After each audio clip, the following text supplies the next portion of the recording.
और तीर्थ जो साक्षात तीर्थ माने जाते हैं संत, इसीलिए जैन धर्म में तीर्थंकर की अवधारणा जो आपने सुनी होगी वो इसीलिए है कि वो साक्षात जीवंत चैतन्य तीर्थ के रूप में होते हैं।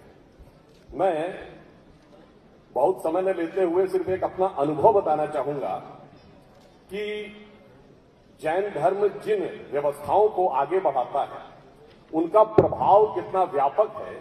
जैसे उदाहरण के लिए अंग्रेजी में एक शब्द होता है शमन, SHAMAN, जिसका अर्थ होता है कोई भी व्यक्ति जो रिलीजियस यानी कि साधु संत प्रकृति है।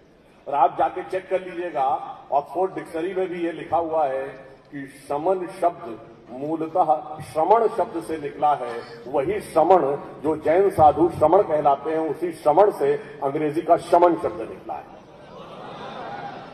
अब मुझे एक अपना व्यक्तिगत अनुभव ध्यान है, 2008 में मैं ACYPL American council of young political leaders के प्रोग्राम में अमेरिका गया, तो उस पूरे प्रतिनिधिमंडल में मैं एकमात्र शुद्ध शाकाहारी व्यक्ति था।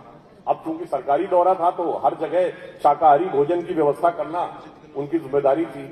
तो न्यूयॉर्क, वॉशिंगटन जैसी जगहों पे तो कोई समस्या नहीं होती। हम लोग ओहायो स्टेट के इंटीरियर में गए तो वहां पर जो वहां की स्थानीय विधानसभा होती है, वो स्थानीय सीनेट के वहां जैसे अपने यहाँ नेता मुख्यमंत्री होता, नेता प्रतिपक्ष होता, वहां राज्यपाल सिस्टम है।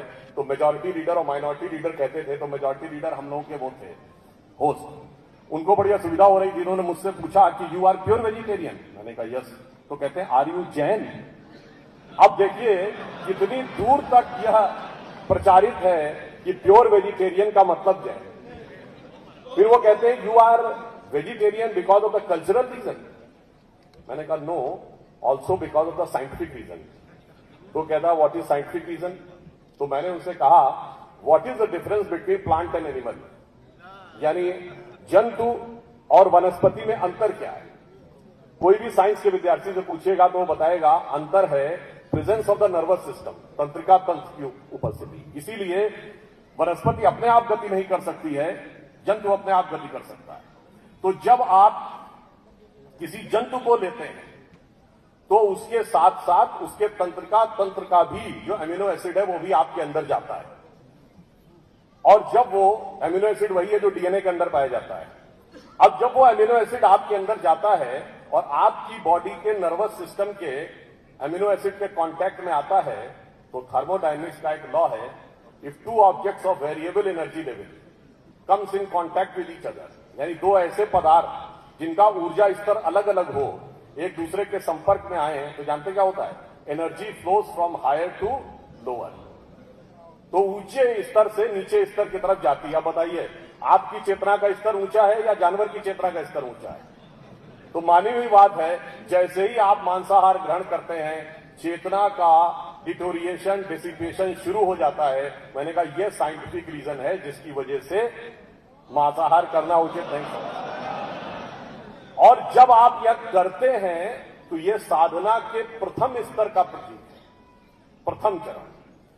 तो वहीं से आत्म संयम की उस मुकाम तक पहुंचते हैं जहां पर शतावधानी व्यक्ति बनता है, यानी 100 प्रश्न एक साथ पूछे जाते हैं और उसी सीक्वेंस में उत्तर देते हैं। अभी 2015 में और 2018 में बेंगलोर में एक जैन युवा सन्यासी थे, फिर महाशतावधानी 200 प्रश्नों का एक ही सीक्वेंस में उत्तर, और सहस्रावधानी तक होते थे। यदि चेतना के उस स्तर तक पहुंचना है तो जैन धर्म ने जो शिक्षाएं दी हैं वो आत्म संयम उसका प्रथम सोपान होता है, तब आप वहां तक पहुंचते हैं। और इसीलिए हमारे यहां ये कहा गया कि जो बाहर की दुनिया को जीत लेता है वो वीर है। बाहर जो संघर्ष करता है, बाहर में बड़े बड़े युद्ध जीतता है, वो तो वीर है। जो अंदर की विजय प्राप्त करे वो ज्यादा बड़ी विजय है। इसीलिए एक बिंदु ये भी कहना चाहूंगा, आपने दुनिया के तमाम देश सुने होंगे, सब जगह क्रांतियां सुनी होंगी। रूस की क्रांति, चीन की क्रांति, ब्रिटेन की क्रांति, अमेरिका की क्रांति, मगर भारत दुनिया का एकमात्र बड़ा देश है जहां क्रांति नहीं सुनी होगी। क्यों? इसलिए यहां लड़ाई बाहर के लिए नहीं, अंदर के लिए होती है। और जब आप अपनी अंदर की चेतना को अधोगामी से ऊर्ध्वगामी करते हैं तो क्या होती है? संक्रांति। इसलिए भारत में क्रांति नहीं होती है, भारत में संक्रांति होती है। तो मैं सिर्फ अंत में यह कहना चाहता हूं कि जितने भी प्रकार के हमारे जैन धर्म के सिद्धांत हैं, ये इस तरीके से हैं जैसे कोई प्राइमरी स्कूल का बालक अगर ये सोचे कि मैं यूनिवर्सिटी और पीएचडी लेवल के चीजों का विश्लेषण कर लूं, तो जो लोग अपनी नॉर्मल सांसारिक बुद्धि से इसका अध्ययन करने का प्रयास करते हैं, वो उसी प्रकार की गलती करते हैं जैसे दूसरा चौथा पास व्यक्ति पीएचडी डिग्री वाले की स्टडी करना चाह रहा हूं। इसलिए अंत में मैं सिर्फ यह भी बताना चाहता हूं कि आपके यहां ज्ञान के स्वरूप का कैटेगराइजेशन कैसा है।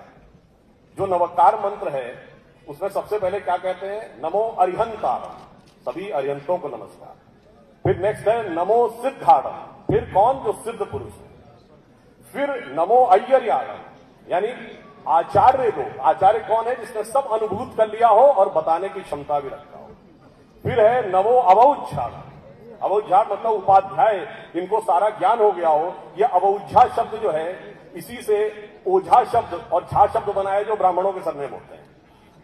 और अंत में है नमो सर्व साहूराम, यानी फिर सभी साधुओं को नमस्कार। तो आप देखिए कितना एक क्लियर कट स्ट्रैटिफिकेशन है जिस ज्ञान के स्तरों का, कि पहले अरिहंत, फिर सिद्ध, फिर आचार्य, फिर उपाध्याय और फिर समस्त साधु। तो अंत में सभी साधुओं को नमन करते हुए अपना निवेदन